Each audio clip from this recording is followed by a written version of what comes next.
the first critical choice I made on my journey was to pick up the phone when my sister called. And that was a first choice. I think we all make first choices, whether they're practical or profound. And what is a first choice that you made when you reflect back that helped fuel your enduring success? Yeah, I tell you, it was pretty clear to me when I thought about this was it was in 2015, and I made in hindsight, what feels kind of like a crazy decision, but it really kind of falls into this philosophy that I've shared. We had just the organization I was working with from 2007 all the way to 2015. We had gone through, you were part of it. That's where we had met. We'd gone through a very early stage startup. We worked our tails off. We were bought by a bigger company. I stayed there for 3 years and just hit a point to where I didn't feel like professionally I was achieving very much, and certainly wasn't feeling good about my work every day. No knock on that organization, but it just, I hit that point that I mentioned. Maybe I was sticking around for fear of the future, sticking around for fear of being able to feed my family, and all the reasons which are valid.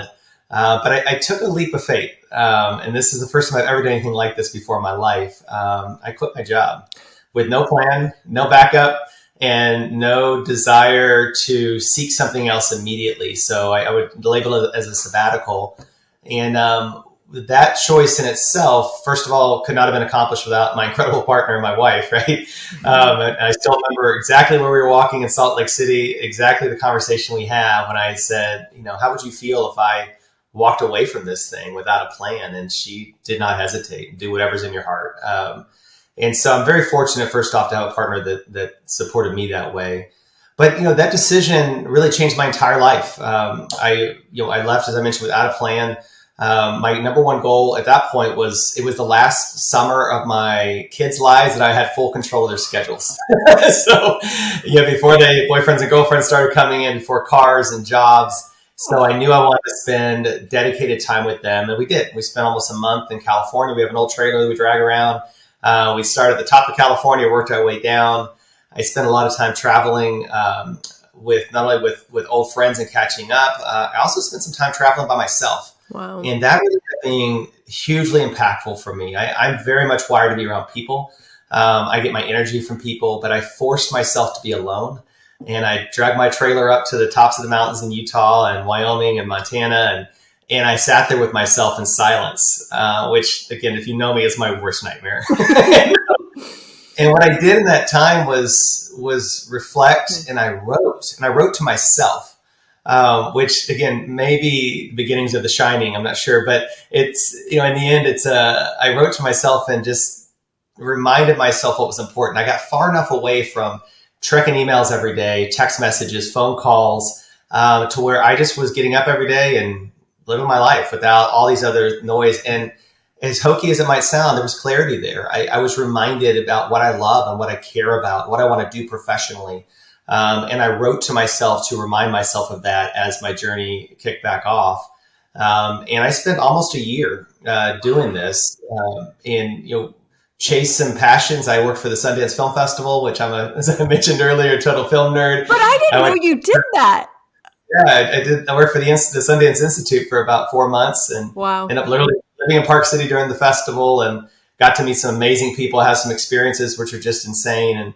And my number one goal, I'll tell you though, was to wait until I was so miserable that I couldn't wait to get back to work, until my tank was completely full of energy and ready to roll. And then I took those lessons that I taught myself, and then I went out and sought my next opportunity. And I'll pause there. But that was probably the biggest thing that ever happened to me on that side, at least in my professional career, and frankly, even my personal, because it kind of realigned how I view the world. And interesting, I hear two big first choices in that.